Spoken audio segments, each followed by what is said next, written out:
ಧರ್ಮಕ್ಷೇತ್ರವಾದಂತಹ ಕುರುಕ್ಷೇತ್ರದಲ್ಲಿ ಯುದ್ಧಕ್ಕಾಗಿ ಸೇರಿರುವಂತಹ ಪಾಂಡವರು ಮತ್ತು ನನ್ನವರು ಅಂದ್ರೆ ಕೌರವರು ಏನು ಮಾಡ್ತಾ ಇದ್ದಾರೆ ಹೇಳುವಂತಹ ಪ್ರಶ್ನೆಯನ್ನು ಧೃತರಾಷ್ಟ್ರ ಸಂಜಯನ ಬಳಿ ಕೇಳ್ತಾನೆ. ಆಗ ಸಂಜಯ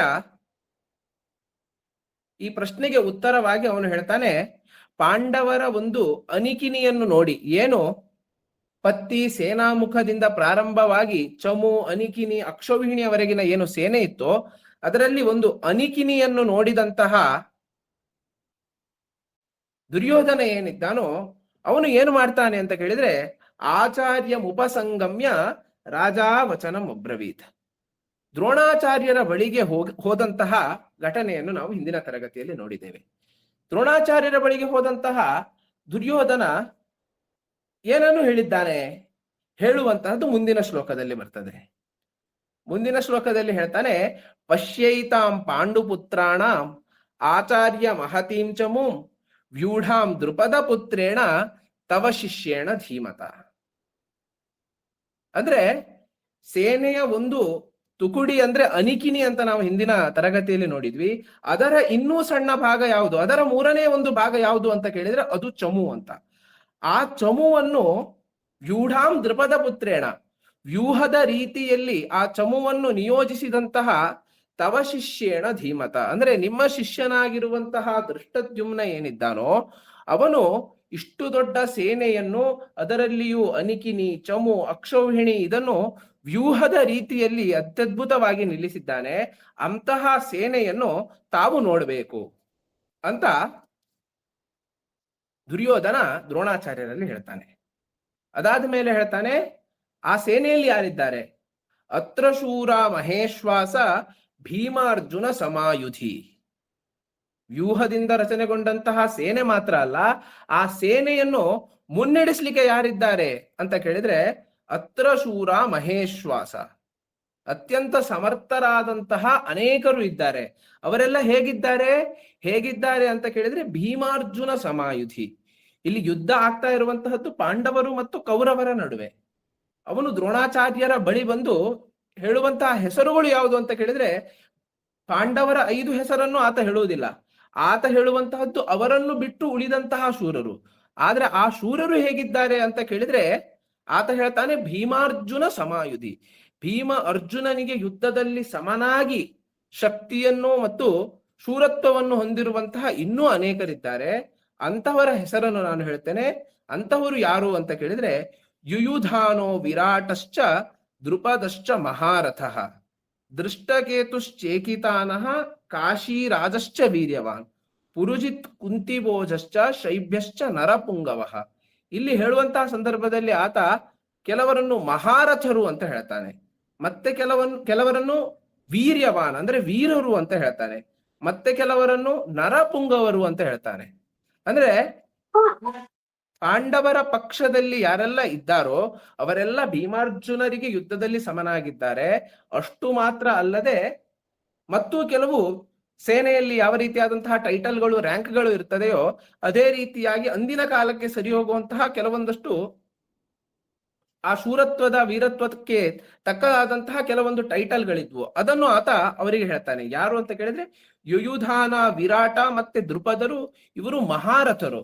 ಮಹಾರಥರು ಅಂತ ಹೇಳಿದ್ರೆ ಯಾರು ಅಂತ ಕೇಳಿದ್ರೆ ಹಿಂದಿನ ತರಗತಿಯಲ್ಲೇ ನಾನು ಹೇಳಿದ್ದೆ, ಚತುರಂಗ ಬಲವಾದಂತಹ ಸೇನೆ, ಕುದುರೆ, ಆನೆ, ರಥಿಕರು ಮತ್ತೆ ಕಾಲಾಳುವನ್ನು ಹೊಂದಿರುವಂತಹ ಸೇನೆಗೆ ಚತುರಂಗ ಸೇನೆ ಅಂತ ಹೇಳ್ತಾರೆ. ಅದರಲ್ಲಿ ರಥಿಕರು, ರಥರು ಅವರಲ್ಲಿಯೂ ಮಹಾರಥರು. ಯಾರು ಮಹಾರಥರು ಅಂತ ಕೇಳಿದ್ರೆ ಯಾರು ರಥವನ್ನು ಹೊಂದಿದ್ದುಕೊಂಡು ವೀರರಾಗಿದ್ದುಕೊಂಡು 10,000 ಯೋಧರೊಂದಿಗೆ ಯುದ್ಧವನ್ನು ಮಾಡಬಲ್ಲರೋ ಅಂತಹವರನ್ನು ಮಹಾರಥರು ಅಂತ ಹೇಳ್ತಾರೆ. ಅಂತಹ ಮಹಾರಥರು ಯಾರು ಅಂತ ಕೇಳಿದ್ರೆ ಯುಯುಧಾನ, ವಿರಾಟ ಮತ್ತೆ ದೃಪದ, ಈ 3 ಜನರ ಹೆಸರನ್ನು ಆತ ಹೇಳ್ತಾನೆ. ಇಲ್ಲಿ ಯಾರ ಹೆಸರನ್ನು ಆತ ಹೇಳ್ತಾನೆ ಅಂತ ಕೇಳಿದ್ರೆ ದುರ್ಯೋಧನ ಯುದ್ಧದಲ್ಲಿ ದುರ್ಯೋಧನನ ಪರವಾಗಿ ನಿಂತವರು 11 ಅಕ್ಷೌಹಿಣಿ ಸೈನ್ಯ. ಅದೇ ರೀತಿಯಾಗಿ ಪಾಂಡವರ ಕಡೆ ಇದ್ದಂತವರು 7 ಅಕ್ಷೌಹಿಣಿ ಸೈನ್ಯ. ಸಂಖ್ಯೆಯಲ್ಲಿ ಇವರದ್ದು ಜಾಸ್ತಿ ಇದ್ರೂ ಕೂಡ ದುರ್ಯೋಧನ ಗೆಲುವನ್ನು ಆತ ತಾನು ಗೆಲ್ತೇನೆಯೋ ಇಲ್ಲವಂತ ಹೇಳುವಂತಹ ಅನುಮಾನದಲ್ಲಿಯೇ ಆತ ಸದಾ ಇದ್ದಂತವನು. ಇಲ್ಲಿ ಬಂದು ಇಂಥವರ ಹೆಸರನ್ನು ಯಾಕೆ ಹೇಳ್ತಾನೆ ಅಂತ ನಾವು ಒಂದು ಕ್ಷಣ ಆಲೋಚನೆ ಮಾಡಿದ್ರೆ, ಯುಧಾನ, ವಿರಾಟ, ದೃಪದ ಇವರೆಲ್ಲ ದುರ್ಯೋಧನನ ಪ್ರಕಾರ ಆತನ ಸೇನೆಯಲ್ಲಿಯೇ ಇರಬೇಕಾದಂತವರು. ಹೇಗೆ ಅಂತ ಕೇಳಿದ್ರೆ, ಯುದ್ಧಕ್ಕೆ ಪ್ರಾರಂಭವಾಗುವಂತಹ ಸಂದರ್ಭದಲ್ಲಿ ಎರಡೂ ಕಡೆಯೂ ಸೇನಾ ಜಮಾವಣೆಯನ್ನು ಮಾಡಲಿಕ್ಕೆ ಪಾಂಡವರು ತಯಾರಿಯನ್ನು ಆರಂಭಿಸಿದ್ರು, ಕೌರವರು ತಯಾರಿಯನ್ನು ಆರಂಭಿಸಿದ್ರು.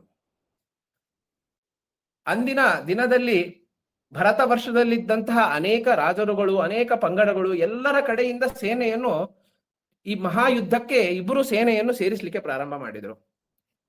ನಾವೆಲ್ಲ ಕೇಳಿರುವಂತಹ ಕಥೆ, ದುರ್ಯೋಧನ ಮತ್ತೆ ಅರ್ಜುನ ಇಬ್ರು ಹೋಗ್ತಾರೆ, ಕೃಷ್ಣನ ಬಳಿಗೆ ಹೋಗ್ತಾರೆ. ಈ ಯಾದವರ ಸೇನೆ ಅಂತ ಏನಿದೆಯೋ ಈ ಸೇನೆಯನ್ನು ಈ ಯುದ್ಧದಲ್ಲಿ ಭಾಗವಹಿಸಬೇಕು, ಅದಕ್ಕಾಗಿ ಯಾರನ್ನು ಯಾರ ಸೇನೆ ಇಬ್ಬರು ಕೂಡ ಆಹ್ವಾನಿಸ್ಲಿಕ್ಕಾಗಿ ಬರ್ತಾರೆ. ಬಂದಂತಹ ಸಂದರ್ಭದಲ್ಲಿ ಚಕ್ರವನ್ನು ಹಿಡಿಯದೆ ಯುದ್ಧವನ್ನು ಮಾಡದೇ ಇರುವಂತಹ ಕೃಷ್ಣ ಒಂದು ಕಡೆ ಇದ್ರೆ, ಇನ್ನೊಂದು ಯಾದವರ ಸೇನೆ ಒಂದು ಕಡೆ ಇದೆ. ಇದರಲ್ಲಿ ಯಾರಿಗೆ ಬೇಕು ಅಂತ ಕೇಳಿದಾಗ ಅರ್ಜುನ ಯುದ್ಧವನ್ನೇ ಮಾಡದೆ ಚಕ್ರವನ್ನೇ ಹಿಡಿಯದಂತಹ ಕೃಷ್ಣನನ್ನು ಆರಿಸಿಕೊಂಡ್ರೆ ಉಳಿದ ಯಾದವ ಸೇನೆ ಎಲ್ಲ ದುರ್ಯೋಧನನ ಪಾಲಾಗ್ತದೆ. ಆದರೂ ಕೂಡ ಯುಯುಧಾನ ಅಂತ ಹೇಳಿದ್ರೆ ಸಾತ್ಯಕಿ, ಆತ ಸತ್ಯಕನ ಮಗ, ಆದ್ದರಿಂದ ಆತನನ್ನು ಸಾತ್ಯಕಿ ಅಂತ ಕರೀತಾರೆ. ಆತ ಸಾತ್ಯಕಿ ಹೇಳುವಂತಹ ಹೆಸರಿನಿಂದ ಪ್ರಸಿದ್ಧನಾದರೂ ಕೂಡ ಆತನ ನಿಜವಾದ ಹೆಸರು ಯುಧಾನ. ಆತ ಕೃಷ್ಣನ ಅತ್ಯಂತ ಬಲವಾದಂತಹ ಸ್ನೇಹಿತ. ಆತ ಹೇಳ್ತಾನೆ, ಕೃಷ್ಣ ಎಲ್ಲಿದ್ದಾನೋ ಅದೇ ಕಡೆಯಲ್ಲಿ ತಾನು ಯುದ್ಧ ಮಾಡ್ತೇನೆ ಅಂತ. ಮತ್ತೊಬ್ಬ ಯಾದವ ವೀರ ಯಾರು ಅಂತ ಕೇಳಿದ್ರೆ ಚೇಕಿತಾನ. ಯಾದವ ವಂಶದಲ್ಲಿ, ಯದುಕುಲದಲ್ಲಿ ಅತ್ಯಂತ ವೀರರು, ಮಹಾರಥರು ಅಂತ ಯಾರನ್ನಾದ್ರೂ ಕರೆದ್ರೆ ಅದು 4-5 ಜನರನ್ನು ಮಾತ್ರ. ಒಂದು ಕೃಷ್ಣ, ಮತ್ತೊಂದು ಬಲರಾಮ, ಮತ್ತೆ ಕೃತವರ್ಮ, ಸಾತ್ಯಕಿ ಮತ್ತು ಚೇಕಿತಾನ. ಇದರಲ್ಲಿ ಇಡೀ ಯಾದವ ಸೇನೆ ದುರ್ಯೋಧನನಿಗೆ ದಕ್ಕಿದ್ರೂ ಕೂಡ ಬಲರಾಮ ಯುದ್ಧ ಮಾಡದೆ ತಟಸ್ಥನಾಗ್ತಾನೆ, ಕೃತವರ್ಮ ದುರ್ಯೋಧನನ ಸೇನೆಯಲ್ಲಿ ಬಂದು ನಿಲ್ತಾನೆ. ಆದ್ರೆ ಮಹಾವೀರರಾದಂತಹ ಚೇಕಿತಾನ ಮತ್ತು ಯುಯುಧಾನ ಏನಿದ್ದಾರೋ ಇವರು ಕೃಷ್ಣನ ಅತ್ಯಂತ ಆತ್ಮೀಯ ಸ್ನೇಹಿತರಾದಂತಹ ಕಾರಣದಿಂದ ಪಾಂಡವರ ಕಡೆಯಾಗಿ, ಧರ್ಮದ ಕಡೆಯಾಗಿ ಯುದ್ಧಕ್ಕೆ ಬಂದು ನಿಲ್ತಾರೆ. ಯಾದವ ಸೇನೆ ತನಗೆ ದಕ್ಕಿದ್ರು ಯಾದವ ವೀರನಾದಂತಹ ಯುಯುಧಾನ ದಕ್ಕಲಿಲ್ಲ ಹೇಳುವಂತಹ ದುಃಖ ಇಲ್ಲಿ ಎದ್ದು ಕಾಣ್ತದೆ. ಅಷ್ಟು ಮಾತ್ರ ಅಲ್ಲದೆ ಮುಂದೆ ಹೇಳುವಂತಹ ಹೆಸರು ವಿರಾಟ. ವಿರಾಟ ಯಾಕೆ ಬಂದ ಅಂತ ಕೇಳಿದ್ರೆ, ವಿರಾಟ ಬಹುಶಃ ಪಾಂಡವರ ವನವಾಸ ಮತ್ತು ಅಜ್ಞಾತವಾಸ ಆಗುವಂತಹ ಸಂದರ್ಭದಲ್ಲಿ, ಆ ಅಜ್ಞಾತವಾಸದಲ್ಲಿ ಪಾಂಡವರು ಎಲ್ಲಿದ್ರು ಅಂತ ಕೇಳಿದ್ರೆ ಅದು ವಿರಾಟನ ಆಸ್ಥಾನದಲ್ಲಿದ್ರು. ಹಾಗೆಯೇ ವಿರಾಟನ ಆಸ್ಥಾನದಲ್ಲಿ ಇದ್ದಂತಹವನು ಕೀಚಕ. ಒಂದು ರೀತಿಯಲ್ಲಿ ವಿರಾಟನ ಸಾಮ್ರಾಜ್ಯ ಯಾರಿಂದ ಅದು ರಕ್ಷಿತವಾಗಿತ್ತು ಅಂತ ಕೇಳಿದ್ರೆ ಅದು ಕೀಚಕನಿಂದಲೇ ರಕ್ಷಿತವಾದಂತಹದ್ದು. ಕೀಚಕನ ತಂಗಿಯಾದಂತಹ ಸುಧೀಷ್ಣೆ ವಿರಾಟನ ಹೆಂಡತಿ. ಈ ಕೀಚಕ ದುರ್ಯೋಧನನ ಸ್ನೇಹಿತನಾಗಿದ್ದಂಥವನು. ಒಂದು ವೇಳೆ ಕೀಚಕ ಇಂದು ಇರ್ತಿದ್ರೆ ಯುದ್ಧದಲ್ಲಿ ಕೀಚಕನಿಂದೊಳಗೊಂಡು ಇಡೀ ವಿರಾಟ ಮತ್ತು ವಿರಾಟನ ಸೇನೆ ಏನಿದೆಯೋ ಅದು ವಾಸ್ತವವಾಗಿ ದುರ್ಯೋಧನನ ಕಡೆಗೆ ಬರಬೇಕಾದಂತಹದ್ದು. ಆದ್ರೆ ಯಾವ ಕೀಚಕನನ್ನು ಭೀಮ ಕೊಲ್ತಾನೋ ಆ ಕೀಚಕನನ್ನು ಕೊಂದ ಬಳಿಕ ವಿರಾಟನ ಈ ಏನು ಸೇನೆ ಇದೆಯೋ ಇದು ಪಾಂಡವರ ಪರವಾಗಿ ನಿಲ್ತದೆ. ಆದ್ರೆ ವಿರಾಟನ ಸೇನೆಯೂ ಕೂಡ ವಾಸ್ತವವಾಗಿ ದುರ್ಯೋಧನನ ಕಡೆ ಬರಬೇಕಿತ್ತು, ಆದ್ರೆ ಅದು ಕೂಡ ಕೈತಪ್ಪಿ ಹೋಗಿದೆ. ಇನ್ನು ಮುಂದೆ ಬರುವಂತಹವನು ದೃಪದ. ದೃಪದ ಹೆಣ್ಣು ಕೊಟ್ಟಿದ್ದಾನೆ, ಅಂದ್ರೆ ದೃಪದನ ಮಗಳು ದ್ರೌಪದಿ ಅವಳು ಪಾಂಡವರನ್ನು ಮದುವೆಯಾಗಿದ್ದಾಳೆ ಹೇಳುವಂತಹದ್ದು ಒಂದು ಕಡೆ. ಆದ್ರೆ ಅದರ ಹಿಂದಿನ ಕಥೆಯನ್ನು ನಾವು ನೋಡಿದ್ರೆ ದೃಪದ ಮತ್ತು ದ್ರೋಣಾಚಾರ್ಯರು ಬಾಲ್ಯ ಸ್ನೇಹಿತರಾಗಿರ್ತಾರೆ.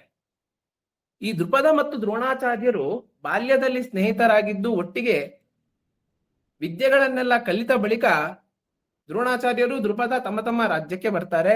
ದೃಪದ ರಾಜನಾಗಿದ್ದುಕೊಂಡು ತನ್ನ ದಿನನಿತ್ಯ ತನ್ನ ಸಂಸಾರಗಳನ್ನು ಮುಂದೆ ನಡೆಸಿಕೊಂಡು ಬರ್ತಾರೆ. ಇದೇ ರೀತಿಯಲ್ಲಿ ಇತ್ತ ದ್ರೋಣಾಚಾರ್ಯರು ಮದುವೆಯಾಗಿ ಸಂಸಾರ ಇತ್ಯಾದಿಗಳನ್ನು ನಡೆಸ್ತಾರೆ. ಆದ್ರೆ ದ್ರೋಣಾಚಾರ್ಯರು ಬಡತನದಲ್ಲಿಯೇ ಇರ್ತಾರೆ, ದೃಪದ ರಾಜನಾಗಿರ್ತಾನೆ. ಮುಂದೆ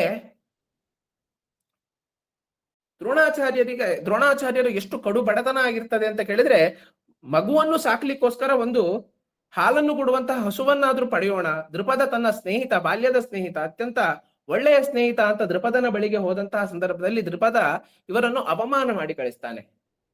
ಸ್ನೇಹ ಅಂತ ಹೇಳುವಂತಹದ್ದು ಸಮಾನ ವಯಸ್ಕರಲ್ಲಿ ಹಾಗೂ ಸಮವಾದಂತಹ ಇರುವವರೊಂದಿಗೆ ಮಾತ್ರ ಅದು ನಡೆಯುವಂತಹದ್ದು ಅಂತ ಹೇಳಿ ಅವರನ್ನು ಅವಮಾನಿಸಿ ಕಳಿಸ್ತಾನೆ. ಅದರ ಪರಿಣಾಮವಾಗಿ ಇವರು ಇಲ್ಲಿ ಭೀಷ್ಮಾಚಾರ್ಯರಿದ್ದಲ್ಲಿ ಬಂದು ಪಾಂಡವರು ಕೌರವರಿಗೆ ಗುರುವಾಗಿ ಸೇರಿಕೊಳ್ತಾರೆ. ತದನಂತರದಲ್ಲಿ ವಿದ್ಯೆಗಳನ್ನೆಲ್ಲ ಕಲಿಸಿದ ಮೇಲೆ ಗುರುದಕ್ಷಿಣೆಯಾಗಿ ಪಾಂಡವರಿಂದ ದೃಪದನೊಂದಿಗೆ ಯುದ್ಧವನ್ನು ಮಾಡಿಸಿ ದೃಪದನನ್ನು ಸೆರೆ ಹಿಡಿದು ತರಿಸಿ ಅರ್ಧ ರಾಜ್ಯವನ್ನು ಪಡೀತಾರೆ. ಅಂದ್ರೆ ಯಾವ ಪಾಂಡವರು ದೃಪದನನ್ನು ಸೆರೆ ಹಿಡಿದು ತಂದಿದ್ರು ಅಂತಹ ದೃಪದ ಕೂಡ ಇಂದು ಯಾರ ಸೇನೆಯಲ್ಲಿದ್ದಾನೆ ಅಂತ ಕೇಳಿದ್ರೆ ಅವರು ಪಾಂಡವರ ಸೇನೆಯಲ್ಲಿದ್ದಾರೆ. ಹೀಗೆ ದುರ್ಯೋಧನ ಪಾಂಡವರ ಸೇನೆಯನ್ನು ನೋಡಿದ್ದಲ್ಲದೆ ಆ ಪಾಂಡವ ಸೇನೆಯಲ್ಲಿರುವಂತಹ ಶೂರರನ್ನು ನೋಡ್ತಾನೆ. ಅವರ ಯುದ್ಧ ವಿದ್ಯೆಗಳನ್ನು, ಅವರ ಬಲ ಏನಿದೆಯೋ ಅದನ್ನು ಯೋಚಿಸ್ತಾನೆ.